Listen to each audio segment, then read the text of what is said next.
Hello everyone, today we're going to read A Tale of Witchcraft by Chris Gulliver. We're going to continue in chapter 2. You can find chapter 1 or prologue in my channel. Okay, chapter 2, Happiness. After a long day of energetic crowds, magical charity, and not so natural disasters, Bristol was looking forward to a quiet evening alone. Unfortunately, as soon as the Fairy Council returned to the Academy of Magic, she realized so Solitude wasn't in cards up for her. Bristol, can we please talk about this? Lucy asked. You've been giving me a silent treatment since we left the Western Kingdom. In all honesty, Bristol was furious with her, but Lucy's behavior at the Western Dam wasn't the reason for her silence. All Bristol could think about was the strange thoughts that had consumed her during the parade. The longer she dwelled on the experience, the more confusing and upsetting the thoughts became. She hoped a little donation might help her find the explanation, but Lucy wasn't going to give her any privacy. Come on, Bristol, Lucy moaned. How many times do I have to say I'm sorry? Until I believe you, she said. Bristol hurried up the front steps of the academy and climbed the floating staircases in the entrance hall, but Lucy persisted. Once again, I sincerely apologize for my behavior today, Lucy said with a dramatic bow. What I did was childish, reckless, and downright dangerous. But you have to admit, it was a workout for us in the end. Work out? Bristol was appalled by Lucy's choice of word. You can be serious. Of course I am. Lucy, the crowd loved it, Lucy said.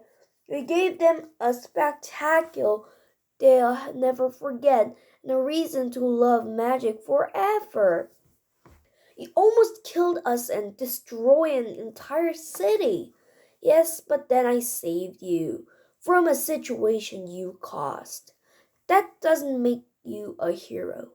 I told you I never meant to destroy the dam. Honestly, I didn't know what my magic was going to do. I just wanted to give a Western Kingdom a show. If you had just listened to me, none of would this happened. The notion infuriated Bristol. She pushed half up, halfway up the floating step and turned to Lucy with a nasty scowl. Don't you dare blame this on me, Bristol said. You put thousands of people in danger. You nearly destroyed one of the biggest city in the whole world. You almost ruined the magical community relationship with mankind. And until that sink in, I'm sorry, Lucy, but you're out of Fairy Council. Lucy was so stunned, her jaw nearly hit the floor. What? You can't keep me out of the Fairy Council. Bristol wasn't certain she could either, but now the council had never needed a protocol for bad behavior. Well, I just did, Bristol said with a confident nod. You are hereby stripped of all council privileges until you're mature enough to take responsibility for your action. Now, if you'll please excuse me, I have business to attend now. Bristol left Lucy in a frozen state of shock on the floating step and headed to her office on the second floor. She pushed through the heavy double doors and sighed with relief at the sight of an empty room. The office was a circular and spacious chamber with a bookshelves, potion cabinet, and glass furniture. It had floor-to-ceiling windows that offered a breathtaking view of the academy grounds on the sparkling ocean beyond it. Fluffy white clouds drifted through the high ceiling, and bubbles emitted from the fireplace and floated through the air. The chamber was filled with unique objects that Bristol and her predecessor, Madame Weatherbury, had collected over the years. On the wall above the fireplace was an enlarged map of magic. The map was covered in thousands of twinkling lights, one for very living witch and fairy on earth. The light showed where they were located through the 4 kingdoms and 6 territories. In the back of office, beside Bristol's glass desk, was a very special glove that showed her what world looked like from space. It all allowed Bristol to monitor hurricanes, and they blew across the sea, and thousands storm as they swept across the land. But most important of all, Bristol used the globe to keep an eye on the northern light twinkling in the Northland mountains. Thank goodness, she whispered to herself. You still there. Bristol was relieved to see the northern lights hadn't moved while she was away. She never told anyone why the lights were so important. But then again, no one ever noticed how frequently she checked on them throughout the day. It was the first thing she did in the morning and the last thing she did in the night. And one of the days that Fairy Council traveled, Bristol always inspected the globe before and after their trips. The lights meant Bristol could put her mind on ease, at least above one thing. The day had provided her with plenty of other concerns, and the day wasn't over yet. You're making a huge mistake, Lucy declared as she burst the office. For a split second, Bristol was tempted to remove Lucy with magic, but she figured it wouldn't help matters. And why is that? Because losing a member of band always ends in this disaster, Lucy explained. The same thing happened in the Goblin Tenors. A few years ago, one of the Goblin was kicked out from the group for eating their fans. But the decision backfired without a fourth member. People felt like something was missing from the show, and everyone stopped going to the performance. Or maybe they stopped showing up because people were getting eaten. Lucy paused for a moment. She had never thought of that before, but she quickly waved it off, back to her point. Look, I understand I messed up and deserve a punishment, but you should put the Fairy Council at risk, not to teach me a lesson, she said. Everyone knows there are 6 of us, and that's what people expect to see. If only 5 of us show up our events, people will be disappointed. And just like I said at the Western Dam, if we disappoint people, they'll start to resent us, and soon they'll start hating everyone in the magical community. Lucy, I sincerely doubt the fate of the magical community depends on your attend. Not at first, but it will, Lucy insisted. Right now, the Fairy Council has the hottest ticket in the town, but the hotter the ticket, the quicker it can fizzle out. I've seen it happen so many times, I've lost count. When performers get to pick too fast, they start making mistakes.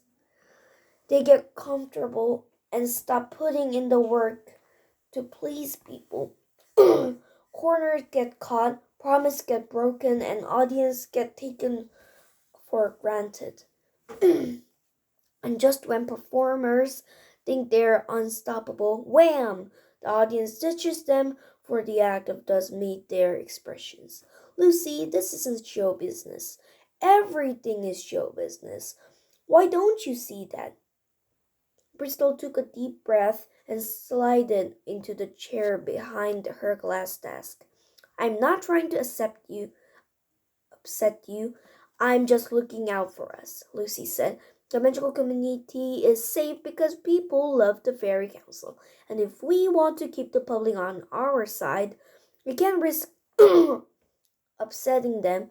Giving people what they want when they want it is the best way to ensure our survival. She's right, you know. Once again, the thought came nowhere, startling Bristol. You'll never own mankind's approval. You'll have to earn it over and over again. Until the end of time. Bristol heard the thoughts so clearly, she had to remind herself they were only in her mind. They may treat you like a savior, but in truth, you are nothing but a slave. A jester in mankind's court, a clown in their circus. Bristol was disturbed by what the thoughts implied. She tried to concentrate on where the thoughts were coming from, but each one entered and left her mind so quickly she couldn't trace them to a logical train of thoughts. It was like someone else was dropping the ideas into her head and then run away. I can tell I'm making you think, Lucy said. I don't consider myself an expert in many fields, but for once, I definitely know what I'm talking about.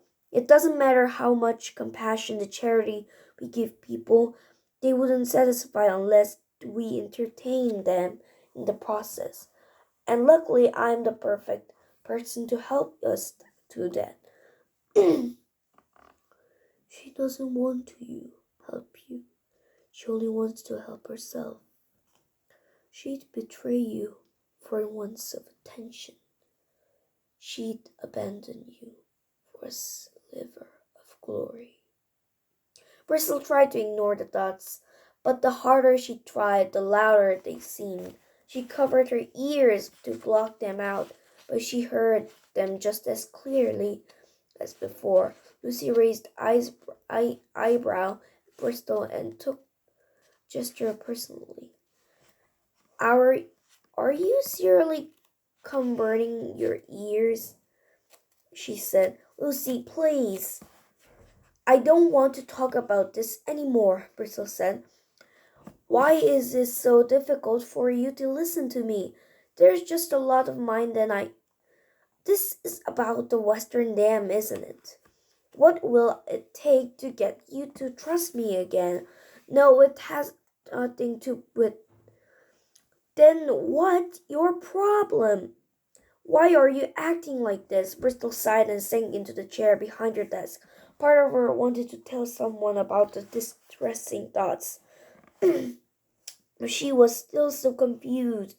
She didn't know what to say. Besides, it wasn't a great moment to have a heart-to-heart with Lucy. You shouldn't understand. No one would. Everyone will think you're crazy. They'll find a way to use it against you. They've been waiting for a reason to get rid of you.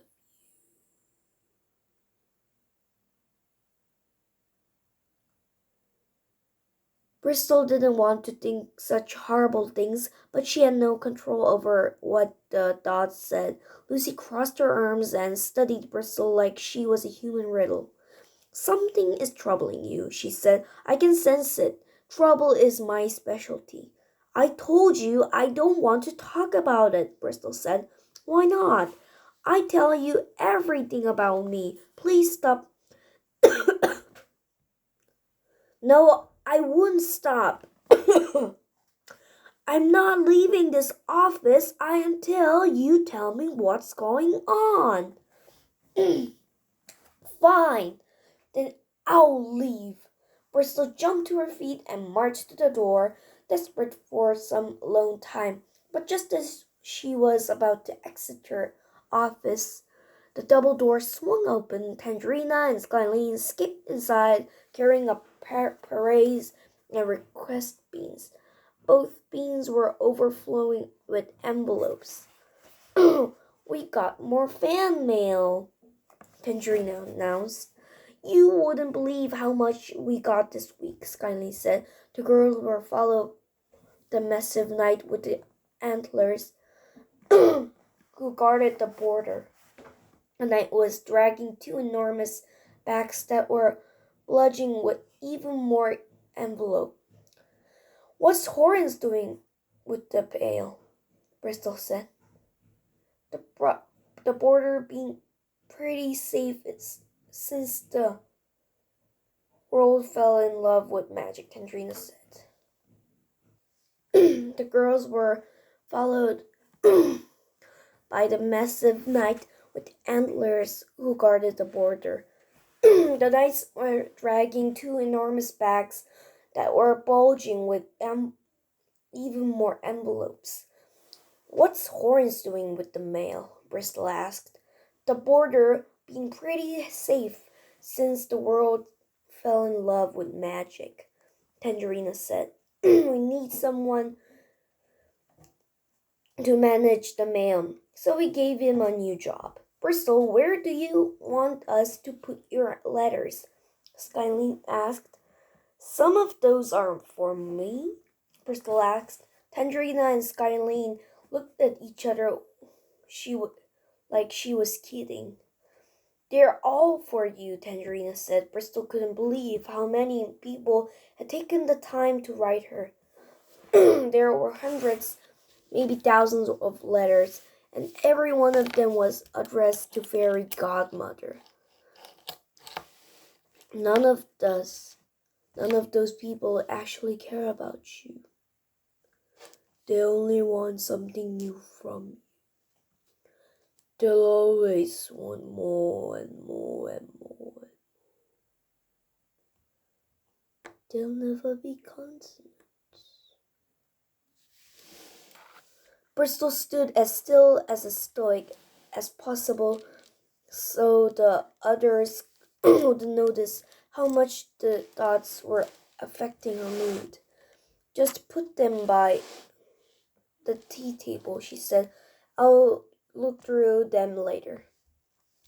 We'd happy to sort through your mail if you like, Tangerina said. Sometimes people send gifts, Skyline said. Lucy crossed her arms and scowled at the girls. Do you guys mind? She asked. Bristol and I were in the middle of something before you interrupted. Actually, I was just leaving, Bristol said. Feel free to sort through the mail and keep whatever gifts you find. Tangerina and Skyline sat on the glass sofa and excitedly went through the mail. But once again, before Bristol reached the door, they were pushed open by other guests. Emeralda charged into the office in determined place, making notes on emerald clipboard. Bristol, do you have a minute? Bristol asked. Emeralda asked. I've been going over a schedule for next week and I have a couple questions for you. I'm trying to iron out the details so there aren't any surprises. I won't let another entitled will take advantage of us again. Hoodwink us once, shame on them. Hoodwink us twice, shame on me. Honestly, right now isn't a good time, Bristol said. Don't worry, this won't take long, Bristol said, and checked the clipboard. Queen Industria would like to name a ship after you while we're in the Eastern Kingdom next week.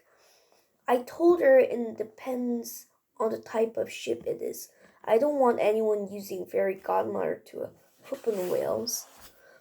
Good foresight, Bristol said. inching closer to the door. I agree, it depends on the type of ship. Next, King White wants to name holiday after you, Emeralda said. They want to commemorate the day you sent the Snow Queen into selection. I don't see a problem with it as long as we get to choose the name of the holiday.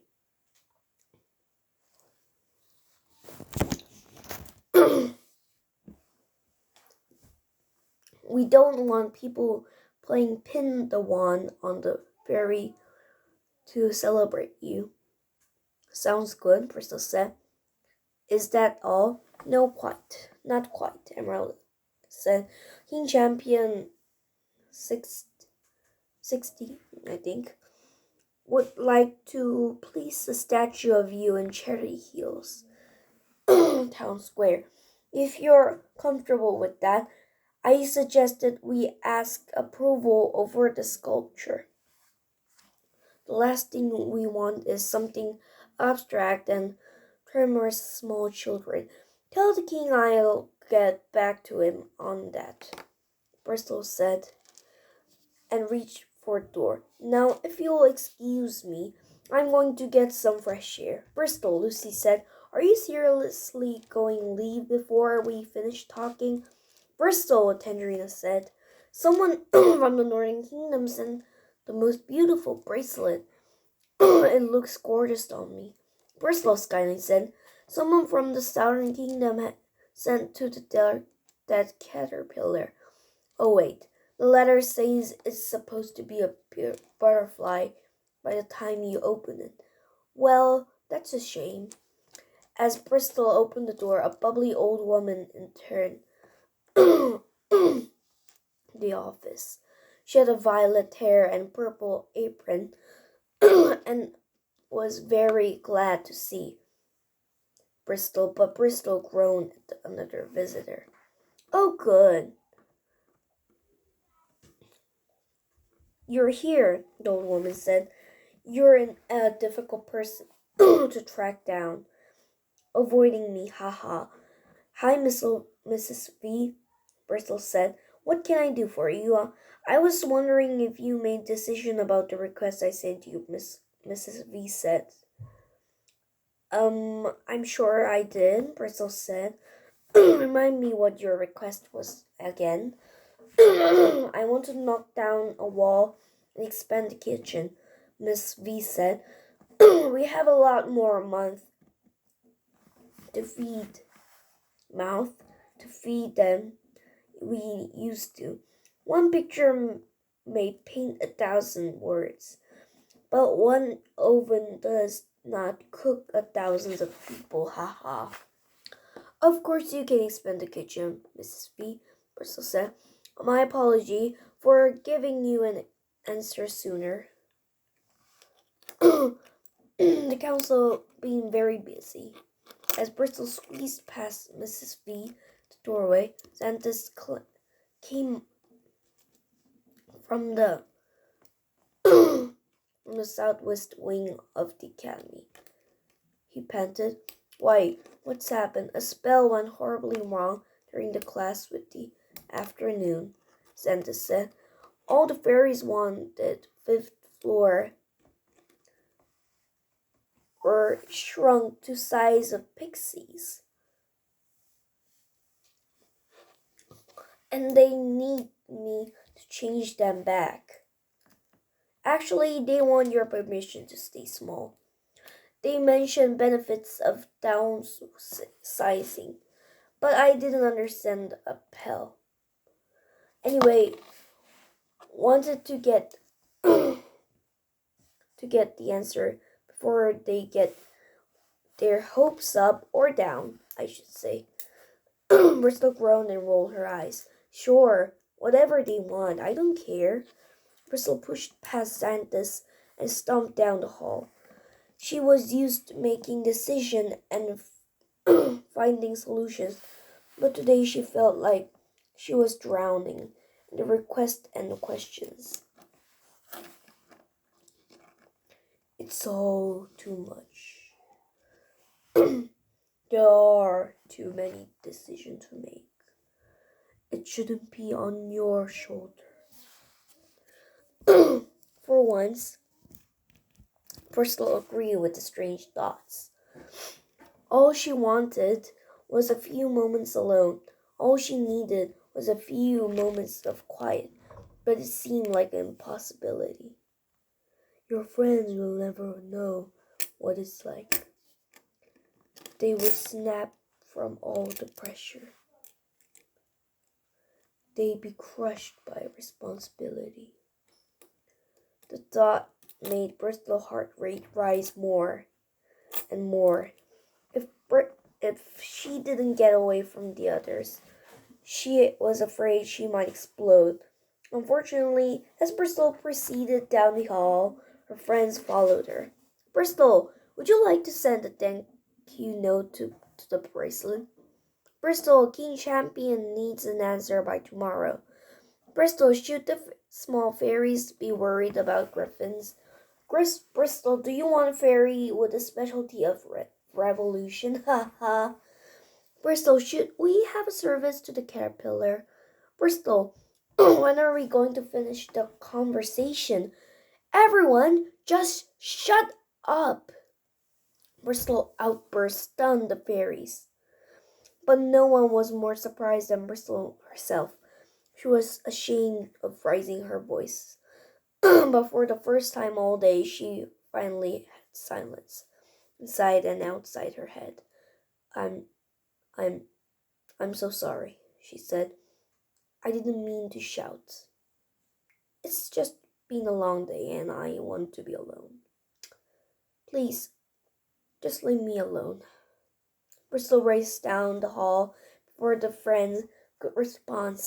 The fairies respected her request and didn't chase after her. What gotten into her? Tangerina whispered to herself. The other. Lucy watched Bristol leave like a determined gaze. I have no idea, she whispered, but I'm going to find out.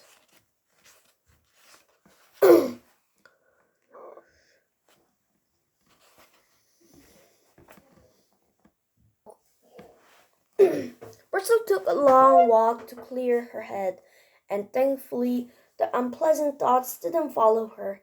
She was desperate to find out how and why they were happening, but unfortunately the peace was and quiet didn't provide any answers.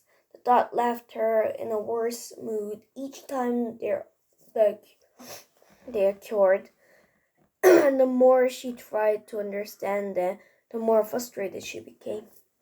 She strolled through the fairy territory, hoping the picturesque grounds would put her in a better mood.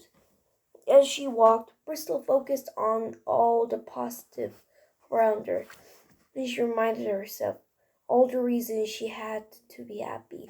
Over the past year, the Celeste Weatherbury Memorial Academy of Magic had changed so much it was almost unrecognizable. The castle was expanded to nearly 10 times its original size to accommodate all the fairies who had moved there. Its shining towers stood over 30 stories high, and its golden walls stretched over 10 rests. Every time a new fairy arrived, the castle grew a little bit bigger. The unicorns, the griffins, the pixies were no longer endangered species. They roamed across the property in healthy-sized flocks and herds. The animal helped fertilize the land, allowing even more colorful flowers and vibration trees to flourish than before. Everywhere Bristol looked, she saw fairies practicing magic and teaching newcomers how to develop their ability. The fairies waved and bowed to Bristol as she walked by, and she could feel the gratitude radiating from their hearts. Thanks to her, Madame Weatherberry's small academy had transformed into the fairy territory, and for the first time in history, the magical community had a safe environment where they could live peacefully and thrive. All the fairies knew Bristol was responsible for their happiness, but despite the joy she created for others, Bristol couldn't seem to muster any for herself. At dusk, Bristol walked down the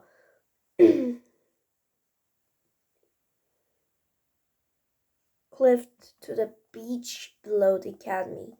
She sat on the stone bench and watched the sunset.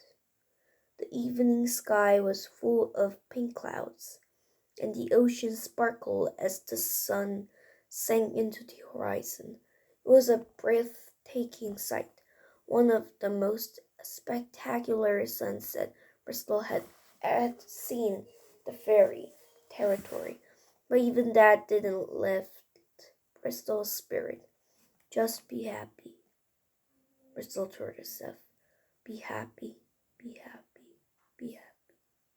Sadly, no matter how many times she repeated the command, her heart didn't listen.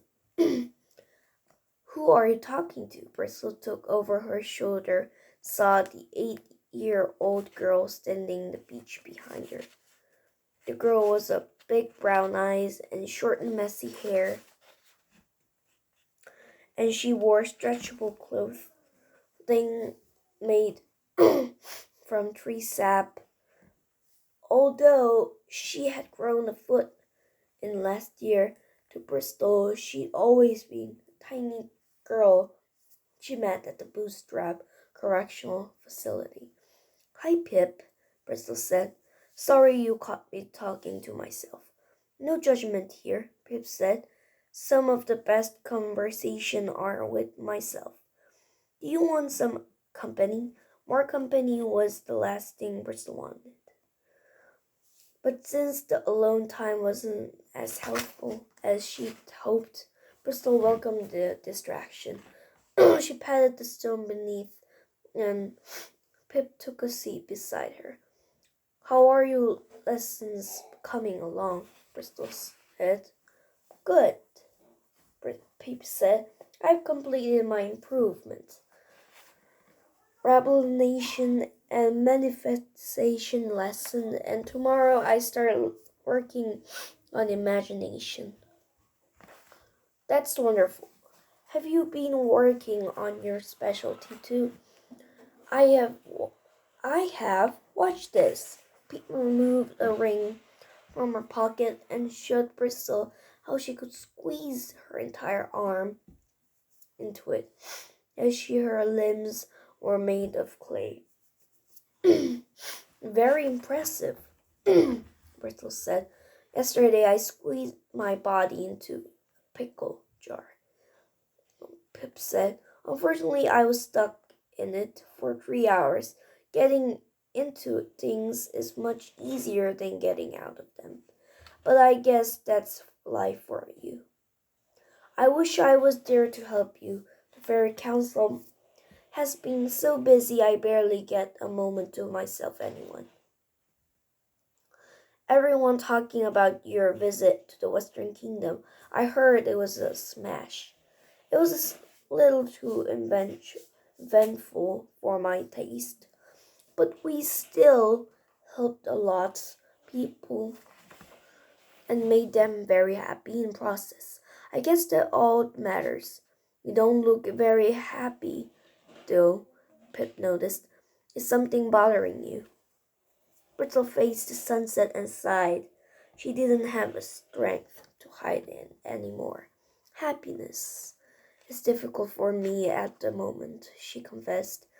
Don't get me wrong, I want to be happy. There is so much to be grateful for. But for some reason, I can't stop having negative thoughts about everything. It feels like I'm stuck in a pickle jar of my own. Are you sure you're being negative? Peep said. I know from experience there is a thin line between negative and just being realistic. When I was living at Bootstrap, there was a day I would wake up thinking, wow, I'm going to be here forever.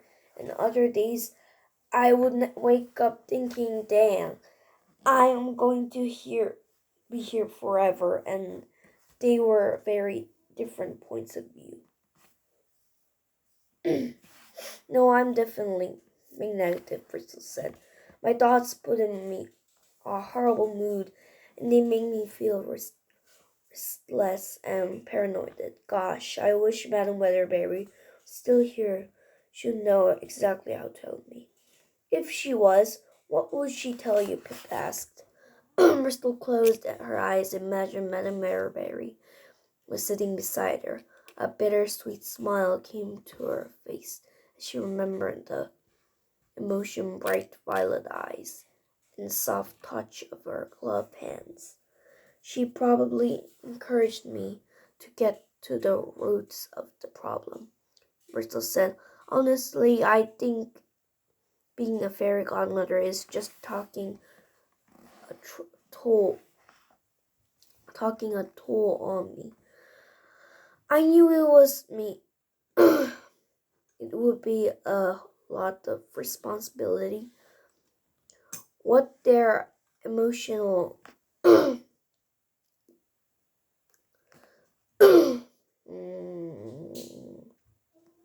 ability, emotional component I never expected. Really? Peep said. How so? Bristol went quiet as she thought about it. The feeling was difficult to explain to herself, let alone someone else. The world knows and loves me for a quality I used to hide and hate myself for, she said. And even though I know I have nothing to fear or be ashamed of, deep down I'm still carrying the fear and shame with me. Somewhere along the line, I got so busy changing the world, I forgot to change myself with it. And now I think these old feelings are starting to play tricks on me. The fresh insight didn't solve her problems, but it made Bristol feel a little better. Pip looked across the ocean with a somber gaze, as if she knew exactly what Bristol was talking about. I think I understand, she said. When I was at Bootstrap, I never felt it long there. I mean, it would have been weird if I did, but even though I live in the fairy territory now, the impulsions have stayed with me. It's like since no one taught me how to belong somewhere, I just feel hollow everywhere I go. I suppose I am carrying around old feelings too. Bristol felt sorry for Pip and wished she was in a better state of mind to help her. Maybe belonging can't be taught, she said. Maybe it's just something we have to practice. Pete nodded. Maybe happiness is too, she said. The girls exchanged a half-hearted smile and watched the rest of the sunset in silence. The tranquility was interrupted shortly after by a sound of whispering. Oh, look, there she is. Shh, don't make any sudden movements. Bristol turned and saw Tangerina and Skylene at the beach on the beach behind her. It's all right, she said. I'm not going to tell you again. Sorry, we know you wanted to be alone, Tangerina said. It's just, something came in the mail that you should see, Skylene said. Who is it from? Tangerina glanced at each other with certainty. Your family. they said. Bristle's heart suddenly sank into the pit of her stomach. She hadn't spoken to anyone to family in over a year. It must have been important if they were reaching out to her. Bristol jumped up from the bench, and Dendrina handed the squirrel envelope. Like the other letter, the envelope was just addressed to Bristol Evergreen instead of Fairy Godmother. And family home was listed and return address. Bristol opened the envelope and found the card with cheerful lettering inside. You're currently invited to a wedding of Deputy Justice Barry Evergreen, Lady Penny Charming. Chamber 16 at 5 o'clock in the afternoon. The Evergreen resident of 481 East Countryside Road, Cherry Hills, the Southern Kingdom. We look forward to celebrate with you in line new of gifts. Please donate to the Cherry Hills Home for the Hopeless. Oh my gosh, Bristol said. What is it? Tandrina asked with a bated breath. My brother is getting married. Oh, thank God, Skyly said. I was afraid someone died. Bristol didn't know what was more shocking, the idea Barry being someone's husband, or the fact she was invited to wedding. Congratulations, Pip said. That should make you happy. Bristol agreed, but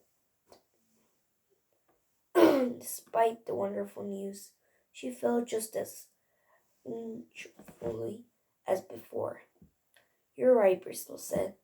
It should make me happy. It should. Okay, thank you. We stopped it at chapter 2.